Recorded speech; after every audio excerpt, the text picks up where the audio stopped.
और आप विद्यार्थियों को कुछ बताने के लिए ही मैं मंच पर आया हूं। ये सुपर 100 की जो ट्रेन है ये हरियाणा सरकार ने आपके लिए चलाई हुई है। सुपर 100 क्या है इसके बारे में आपको विस्तार से मंच पर सभी अधिकारियों ने, शिक्षाविदों ने आपको बता दिया है। लेकिन विद्यार्थियों, आपको मैं बताना चाहूंगा कि ये सुपर 100 की जो ट्रेन है, ये मिशन बुनियाद की जो ट्रेन है, ये केवल और केवल सरकारी स्कूल के विद्यार्थियों के लिए है, सभी विद्यार्थियों के लिए नहीं है। जो मोहल्ले वाले आपको ये बोलते हैं ना, आपके पेरेंट्स को ये बोलते हैं ना कि तुम्हारा बच्चा तो सरकारी स्कूल में पढ़ता है, हमारा तो प्राइवेट स्कूल में फलाने शहर में पढ़ता है, उन लोगों को जाकर के बोल देना कि सरकारी स्कूल के विद्यार्थियों के लिए हरियाणा सरकार ने सुपर 100 और बुनियाद की ऐसी स्कीम शुरू की हुई है कि जो इस ट्रेन में चढ़ गया और जिस स्टेशन पे जाना चाहे जा सकता है। अब एक गरीब की बेटी, अब एक गरीब का बेटा अगर डॉक्टर और इंजीनियर बनना चाहता है ना, इस ट्रेन में चढ़ करके बन सकता है। मैं आपको बताना चाहूंगा कि मेरी बेटी ने 10वीं क्लास सोंगरी गुनियाड़ा के स्कूल से पास की थी। मैडम सुनीता जी बैठी हुई हैं। मैं भी चाहता था कि जो मैं नहीं पढ़ सका मेरे बच्चे वो बन जाएं। मैंने कुरुक्षेत्र यूनिवर्सिटी से डबल MA पास की है, लेकिन मैं कुछ बनना चाहता था, नहीं बढ़ पाया क्योंकि मेरा परिवेश किसान परिवार से, मेरे माँ बाप को नहीं पता था डॉक्टर कैसे बनते हैं, इंजीनियर कैसे बनते हैं, DC कैसे लगते हैं, SP कैसे लगते हैं। लेकिन आप बहुत सौभाग्यशाली हो कि आपको इतना बढ़िया स्टाफ ये मिला हुआ है। जब मेरी बेटी ने 10वीं पास की तो मैं अपने बच्चों के साथ डिस्कस करता था कि आपने पढ़ करके क्या बनना है। आपके माँ बाप भी आपसे बात करते हुए, जो बच्चे पीछे हंस रहे हैं उनको भी कह रहा हूं, जो पीछे बच्चे हंस रहे हैं, बात कर रहे हैं, उनको भी समझा रहा हूं कि जो ये ट्रेन अभी आपके राजौंद स्टेशन पर खड़ी हुई है, थोड़े टाइम रुकेगी, फिर ये चल पड़ेगी। फिर बैठ कर ये मत सोचना कि जाना कहाँ है, करनाल जाना है कि कैथल जाना, भी सोच लो। जब मेरी बेटी ने मेरे साथ डिस्कस किया कि क्या बनना है, उसने कहा कि पापा डॉक्टर बनना है। मैंने कहा कि मैं नहीं बन पाया, आपको जरूर बनाऊंगा। मैंने अखबार में एक इश्तिहार देखा, चंडीगढ़ का किसी संस्थान का इश्तिहार था कि जो अपने बच्चों को डॉक्टर इंजीनियर बनाना चाहते हैं, चंडीगढ़ के सेंटर में आओ, आपको स्कॉलरशिप मिलेगी। मेरे को और क्या चाहिए था, मैं और मेरी घरवाली बस पकड़ी, बेटी को लेकर चंडीगढ़ पहुंच गए। होलेक्स शायद कोई सेंटर था, वो इंटरव्यू हुआ। उन्होंने कहा जी आप तो बहुत सौभाग्यशाली हो, आपकी बेटी तो मेरिट में आई है। मैं और खुश हो गया कि बहुत अच्छी हमारी बेटी मेरिट में आ गई है। माँ जी न्यू बताओ फीस कितनी लगेगी, क्योंकि मध्यम वर्गीय गरीब परिवार के लिए फीस ही होती है। बोले चिंता ना करो जी, बहुत बढ़िया हो गया है। माँ बढ़िया तो हो गया, ये बता दो फीस कितनी लगेगी। बोले सारा काट पीट कर ना आपको ना साल के 4 लाख रुपये देने पड़ेंगे। तो हम तो उसके मुंह का नहीं देखते रह लिए, भी 4 लाख एक गरीब और मध्यम परिवार लाएगा तो कहां से लाएगा। कहने लगे फिर थोड़ा एकोमोडेशन है, आपके यातायात की सुविधा है, थोड़ा खान पान है, 1-1.5 लाख रुपए उसका भी खर्चा आ जाएगा। हम बस पकड़ करके वापिस राजौंद नहीं आ गए। राजौंद के पास गांव नींबू वाला है, आपके क्षेत्र का ही हूं मैं, मेरा परिवार इसी क्षेत्र में रहता है। तो उस बेटी सुमेधा के लिए हम चिंतित थे, तो करें तो क्या करें। मैंने देखा कि अखबार में इश्तिहार आया हुआ है, 2014 में भाजपा सरकार हरियाणा में आई, मुख्यमंत्री मनोहर लाल खट्टर मुख्यमंत्री बने थे पहली बार, एक स्कीम लेकर के आए सुपर 100। उस सुपर 100 की स्कीम को पढ़ करके मैंने देखा, उसमें लिखा हुआ था गरीब परिवार का बच्चा डॉक्टर और इंजीनियर बनना चाहता है, उसकी ये टर्म एंड कंडीशंस हैं। पहली टर्म एंड कंडीशन थी कि वो बच्चा सरकारी स्कूल में पढ़ रहा होना चाहिए, 10वीं उसकी सरकारी स्कूल से होनी चाहिए। तो हमारी बेटी आरोही सोंगरी जो स्कूल है उसके अंदर वो पढ़ रही थी 10वीं क्लास में। तो हमने जब मिश्रा जी ने खाने में आगे इश्तिहार दिए, आगे उसके बारे में जानकारी दी कि ये सुपर 100 क्या है, हमने उसके ऊपर मंथन किया, बेटी का रिजल्ट 10वीं का आ गया, हमने अप्लाई कर दिया। उस वक्त सेंटर होता था सुपर 100 का रेवाड़ी में। रेवाड़ी में जब मैं पहली बार बेटी को लेकर के गया, मैंने 5 बसें बदली, यहां से कैथल, कैथल से जींद, जींद से रोहतक, रोहतक से जज्जर, जज्जर से रेवाड़ी, और रेवाड़ी से ऑटो पकड़कर जहां पर सुपर 100 का सेंटर था वहां गया। 5 बसें बदलने के बाद वहां पर पहुंचे, इंटरव्यू हुआ, उससे पहले डिस्ट्रिक्ट में उसकी सिलेक्शन हुई थी, फिर रेवाड़ी में टेस्ट हुआ, वहां पर सिलेक्शन हुई थी। फाइनल सिलेक्शन होने के बाद बेटी को हम वहां पर छोड़ करके आए। बातचीत होती रहती थी, एक हफ्ते में एक बार पेरेंट्स से मोबाइल पे बातचीत हो जाती थी बच्चों की, बढ़िया बातचीत हुई, खान पान ठीक था, कोई दिक्कत नहीं थी।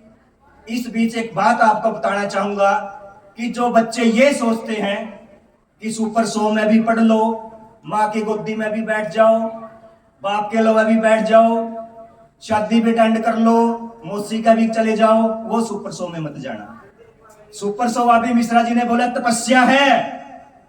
जैसे श्री रामचंद्र जी, श्री कृष्ण महाराज जी जंगल में जाकर गुरु के आश्रम में झोपड़ी में रह करके तपस्या करते थे, वो तपस्या है सुपर 100। अगर आप डॉक्टर इंजीनियर बनना चाहते हो, सरकारी स्कूल के विद्यार्थी होते हुए बनना चाहते हो, तो इस तपस्या में आपका स्वागत है।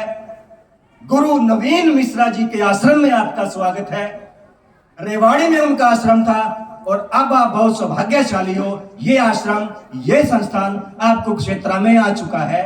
पिछले लगभग 2 साल से मेरे को 5 बसें बदलनी पड़ती थी, आप तो राजौन से जींद वाली, कुरुक्षेत्र वाली बस में बैठो, सीधा जाके संस्थान आगे आपको उतार देगा। तो आप बहुत सौभाग्यशाली हो।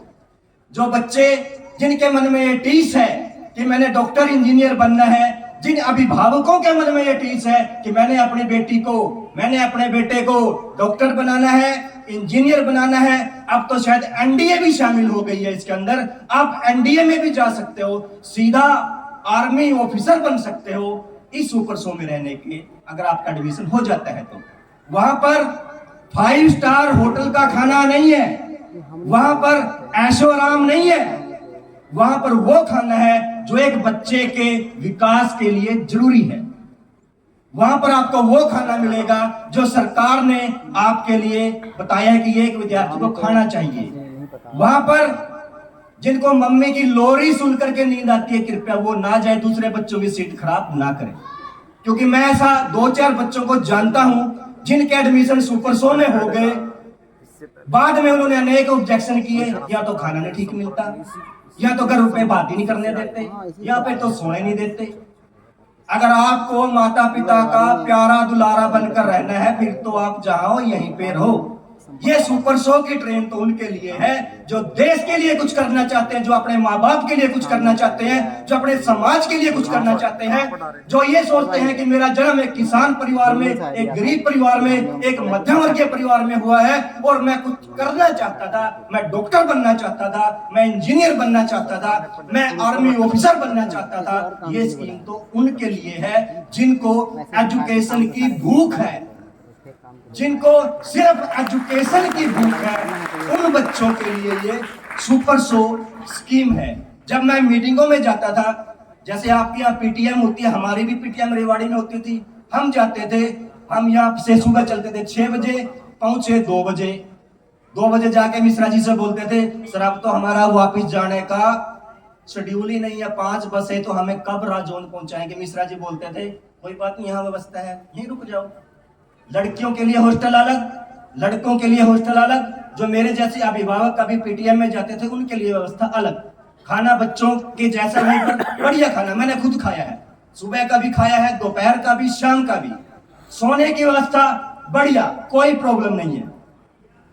तो फिर वही बात रिपीट कर रहा हूं कि ये मिशन बुनियाद और सुपर 100 उन विद्यार्थियों के लिए स्कीम है जो अपनी लाइफ में कुछ बनना चाहते हैं। विद्यार्थियों से कहना चाहूंगा कि सबसे पहले तो अपने माँ बाप के साथ बैठ करके ये डिसाइड करो कि आपको बनना क्या है। अभी मिश्रा जी ने भी जैसे आपको इशारा किया था कि बहुत से जो अभिभावक हैं, जो बच्चे हैं, उनको ये नहीं पता होता कि बनना क्या है, कि जाना तो है संध और बैठ के कैथल वाली बस में, तो इस रूट पे आपको संध नहीं आएगा, आपको जाना कहाँ है ये डिसाइड करो। हरियाणा सरकार ने बहुत बेहतरीन योजना आपके लिए सुपर 100 बुनियाद ये लेकर के ये आए हुए हैं। अब ये सवाल कि बुनियाद बाद में आई, पहले सुपर 100 आई। जब हम मिश्रा जी की मीटिंग में जाते थे, मेरे जैसे अभिभावक इनको बोलते थे कि सर आपने 11वीं और 12वीं सुपर 100 के हवाले कर दिया कि 11वीं और 12वीं के बच्चों को हम सुपर 100 पढ़ाएंगे और उसमें आपका रिजल्ट अच्छा आ रहा है। अगर 2 की जगह 4 साल मिल जाए तो और अच्छा आ जाएगा। हम अभिभावकों ने अनुरोध किया था मिश्रा जी से कि मिशन बुनियाद जैसी कोई स्कीम शुरू की जाए। अब बच्चे को मिल गए 4 साल, 9वीं 10वीं 11वीं 12वीं, 4 साल में मिश्रा जी जैसे जोहरी आप जैसे हीरो को त्रास करके ऐसी चमक पैदा कर देंगे कि दुनिया की आंखें चुंधिया जाएंगी। ये आपके ऊपर डिपेंड करता है कि वो हीरा कौन बनना चाहता है। एक टीचर चौक लेकर के, एक अध्यापक चौक लेकर के बोर्ड पर पढ़ाता है। 100 विद्यार्थी हैं क्लास में, एक के 100 में से 98 आते हैं, एक के अगर 100 में से 50 आते हैं, उसका जिम्मेवार वो टीचर नहीं है। एक चौक है, एक बोर्ड है, एक क्लास है, टीचर भी एक है। वो आपके ऊपर डिपेंड करता है कि आपने क्या ग्रहण किया है। वही तपस्वी मिश्रा जी हैं जिन्होंने आपको पढ़ाना है। जो आज मैंने इनकी बातें मन से सुनी, मैं 10 साल से मिश्रा जी को जानता हूं, मैंने कभी उस विषय में इनको नहीं सुना था। ये साइंस के विद्यार्थी हैं, लेकिन इन्होंने आपको अध्यात्म की बात बताई है। उस अध्यात्म में भी कहीं ना कहीं एजुकेशन, शिक्षा का समावेश था। अगर आप उसको ग्रहण कर पाओ तो मैं बताना चाहूंगा, जब सुमेधा बेटी का एडमिशन सुपर 100 में हो गया था, उसी वक्त कोरोना महामारी आ गई थी। तो जो पेपर 2 साल में होना चाहिए था, वो पेपर 3 साल में जाकर के हुआ। एक बार और हमने बेटी से पूछा था, जैसे पहली बार सुपर 100 में गई थी कि आपका एडमिशन सुपर 100 में हो गया, गली मोहल्ले के भी और भी लोग पूछते थे कि सुपर 100 में छोरी का एडमिशन करवा दिया, जब 12वीं में कम नंबर आए तो क्या करोगे। हमने भी नहीं सोचा था कि 12वीं के जब 10वीं का बोर्ड है, 12वीं का बोर्ड है, उसमें भी सोचते हैं कि बच्चे के 12वीं में अच्छे नंबर आने चाहिए। तो हम भी बेटी से पूछते थे कि 11वीं 12वीं की क्लास लगती है, वो कह रही ना। तो छोरी की दादी बोली, जब 12वीं की क्लास से नहीं लागती तेरे नंबर क्यों कराऊंगा। लेकिन जब उस गुड़िया के, उस बेटी के 12वीं के नंबर आए, कितने आए? 96%। कैसे आए? जब 12वीं की क्लास ही नहीं लगाई तो नंबर कैसे आए? नंबर इस प्रकार से आए, जो 11वीं 12वीं का सिलेबस है सुपर 100 का, उसमें इनका दायरा इतना है, इतना ये करवाते हैं कि 12वीं का सिलेबस तो एक कूड़े में पड़ा रह जाए, इसमें ऐसे नंबर आए। ये डाउट क्लासें लेते हैं, जैसे कि जो भी इनका विषय सब्जेक्ट होता है कि उसमें किसी विद्यार्थी को कोई डाउट है, जो डाउट है उनको क्लियर कर देते हैं। तो 11वीं 12वीं के नंबर भी उसी के अंदर से ही आते हैं, क्योंकि इन्होंने जो सिलेबस है उसका दायरा बड़ा होता है। मेरे को पहले आना चाहिए था, थोड़ा मैं लेट हो गया, उसके लिए आप सबसे सॉरी, और आपको विस्तार से बताता। तो जब बेटी के नंबर 96% आए, उधर से उसका एडमिशन हो गया MBBS में। कहां पर हुआ? हरियाणा में। बेटी ने एडमिशन नहीं लिया, हमने तो उसको ले करके लैपटॉप दे दिया था कि बेटी छांट ले इसमें से कि टॉप 10 कॉलेजों में एडमिशन लेना है, इंडिया के कहां लेना है। उसने कहा कि पापा रहना तो हॉस्टल में ही है, करनाल रह लो, रोहतक रह लो, जींद रह लो, गुजरात रह लो, रेवाड़ी रह लो, कहीं पर रह लो। तो उसने लिया गवर्नमेंट मेडिकल कॉलेज सूरत, जो टॉप 10 इंडिया में जिसका रैंक है, वहां पर उसका एडमिशन हो चुका है। और तीसरा साल है अब की बार उसका, वहां पर भी बहुत अच्छी वो परफॉर्मेंस अपनी कर रही है। आपको ये मैं बताना चाहूंगा कि जब हमने मेडिकल जो कॉलेज है अपने आसपास के एडमिशन पूछा कि कितनी फीस होती है, तो यहां पर पता चला कि प्राइवेट कॉलेजों की 1 साल की फीस 1 करोड़ भी हो सकती है। 5 साल लगाओगे तो 5 करोड़ भी हो